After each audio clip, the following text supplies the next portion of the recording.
welcome back, guys. Today's episode I want to show you how I created this wall hanging and what inspired me to create it. Let's go.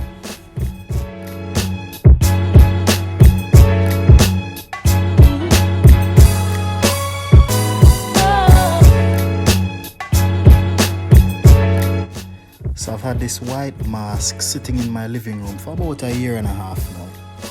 I made it out of clay, fired it and painted it white, but when I created it I didn't like it because it was just not up to my standard.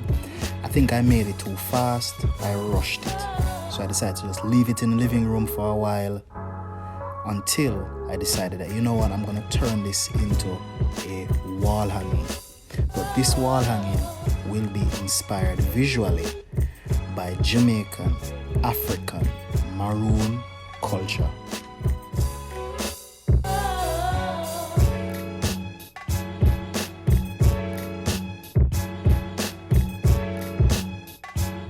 So because the mask was hollow, I needed a flat surface behind that hollow mask so I could fasten it onto other surfaces. So I decided to cut a circular shape out of wood and then fasten it on the back of the ceramic mask.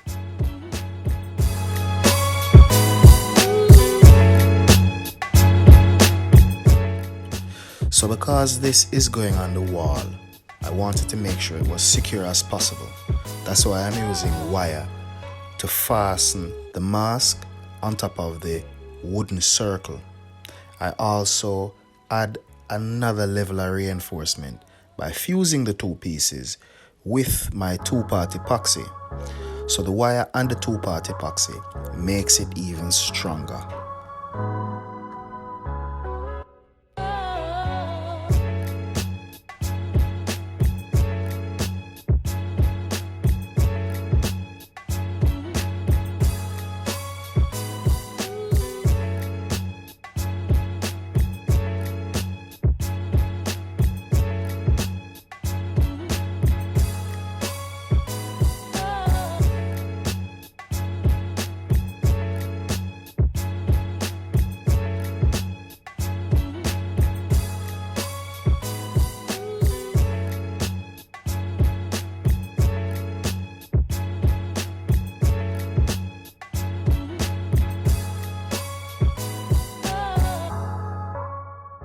So I had done a wall hanging before and I really liked that overall shape.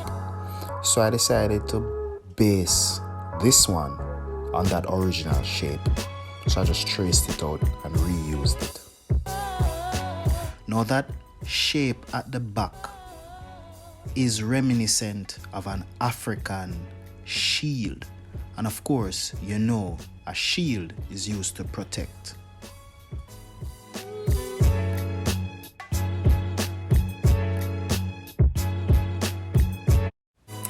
So just a quick backstory. The Maroons were a group of Africans that escaped slavery on the island of Jamaica. They formed colonies in the hilly interior of the beautiful island. Their aim was to be free, protect their colony, and preserve their African heritage. That's what inspired this piece.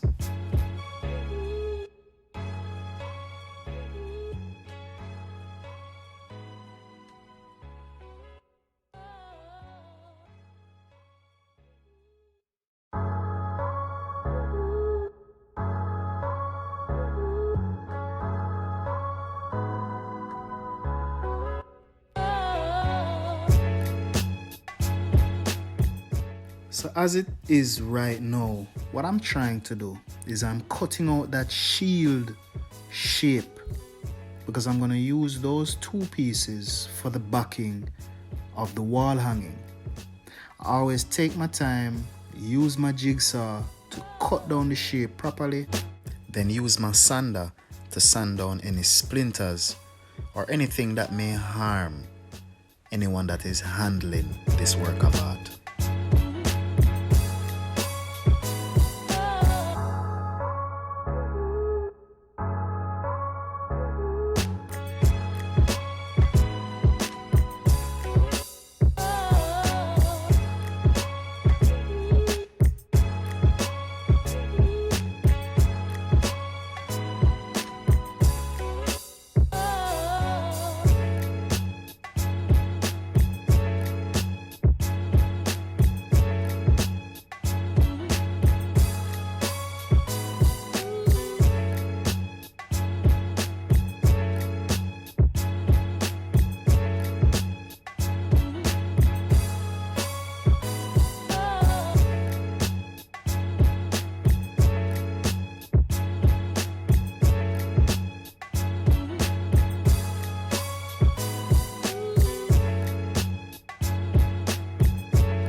So after the mask was completely dried with the plyboard backing, I realized that there was a problem. There were some gaps between the mask and the plyboard. So I remember that trick that I saw in woodwork class where you mix sawdust with wood glue.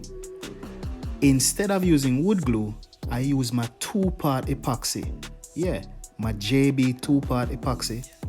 I created a nice thick sawdust epoxy paste and I wedged it into those areas, those gaps.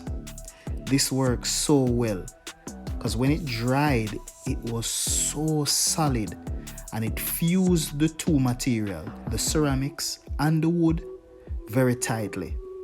I like this idea. I think I'm going to use it again.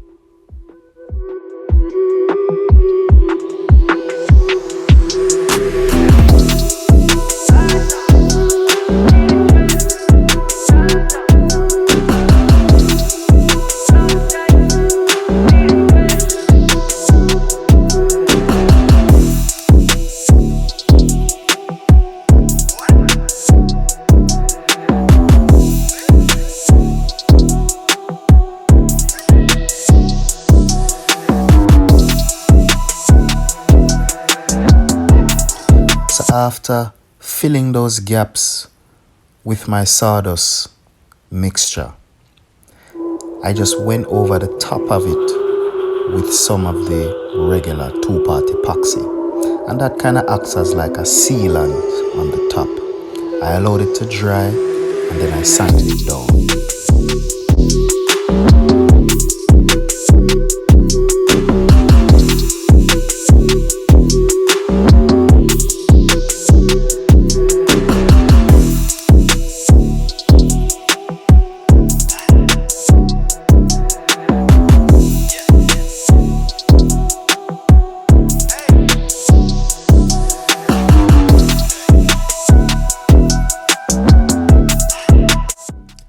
So this is one of my favorite materials to use, especially on sculpture.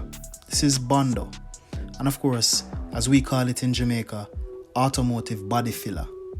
You can use the body filler to hide cracks and dents, especially on cars, but I realized that it is an excellent material to use on sculpture, as when it's dried, it dries so solid and so strong. I wanted there to be a seamless connection between the ceramic mask and the wood, and the Bondo helped me to achieve that. I let it dry and then I sanded it down, and it was excellent.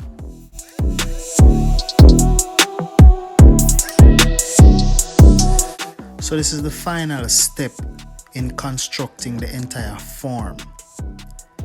I placed it on the ground because I wanted to have a bird's eye view of the form and I wanted to measure it with my tape measure. I fused the actual mask with the plyboard backing and then I placed a heavy block on top of it to give it some pressure as it dries. This is just the first section. Join me next time and see how I paint it and how I brought the entire idea together. Thank you.